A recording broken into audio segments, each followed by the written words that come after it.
Long before maps were written, and long after kings ruled the seas, there were pirates, ruthless, clever, forgotten. Welcome to Pirate, Legends of the Sea, where the truth is buried deeper than the treasure.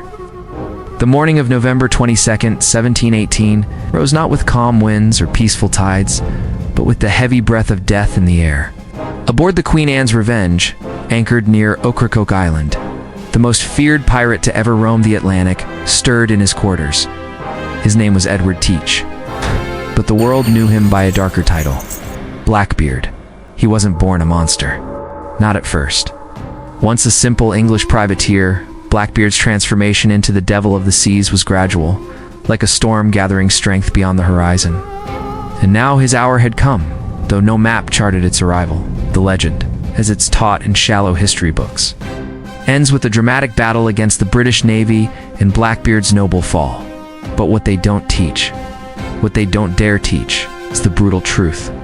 The betrayal, the madness, the blood-soaked horror, and the twisted way his legacy was used long after his body was thrown into the sea. To understand Blackbeard's final hour, we have to return not just to the man himself, but to the fear he sowed into every shoreline from the Carolinas to the Caribbean. To his face, often clouded in smoke. To his eyes, lit like fire with fury and strategy. To the black ribbons he tied in his beard like a funeral shroud for every soul he declaimed. And to the way men trembled when they merely heard he was near, they called him a demon. But Edward Teach was something worse. He was brilliant. He didn't steal ships by accident. He took them methodically. He crippled merchant vessels with cannon fire, boarded them with a calculated ferocity, and turned sailors into ghosts of the sea. But he wasn't driven only by gold. He was after control. Psychological dominance. He created a persona that fed itself. He dressed like death, black coat, wide hat, pistols across his chest, and those infamous fuses burning in his beard, spitting smoke as if he were not a man, but hell's own emissary. He didn't shout commands. He stared, and men obeyed. But in the final weeks of his life, Blackbeard made a mistake. Not in battle, not in greed, in trust. He struck a deal with North Carolina's corrupt governor Charles Eden, trading stolen goods for pardons and protection. But those in power feared him more than they needed him. And one man in particular wanted Blackbeard erased. Lieutenant Robert Maynard of the Royal Navy.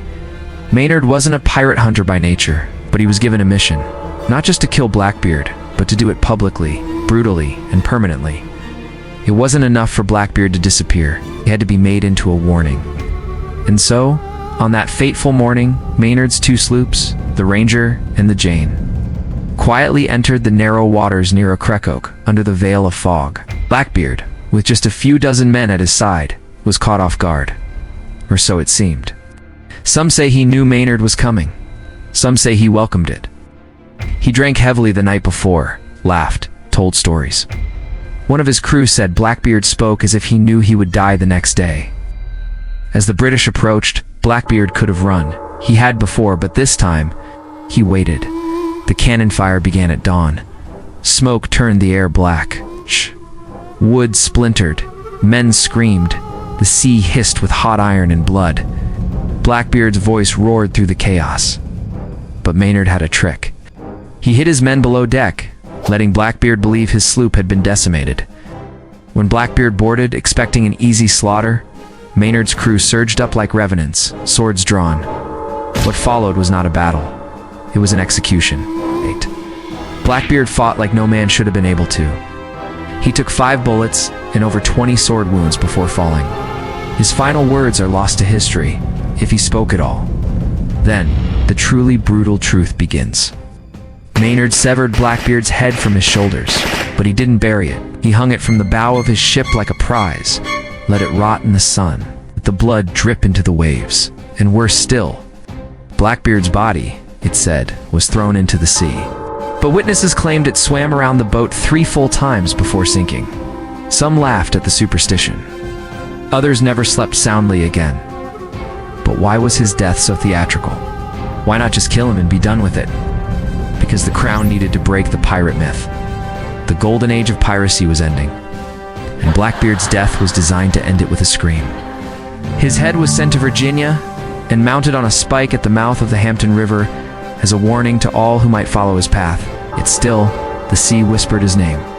Blackbeard became a symbol not just of piracy, but of rebellion, freedom, and defiance.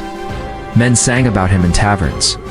Women wept for him in stories. Children feared the shadows where his ghost might linger. But the darkest truth? Maynard and others profited from the death. They paraded Blackbeard's possessions like trophies.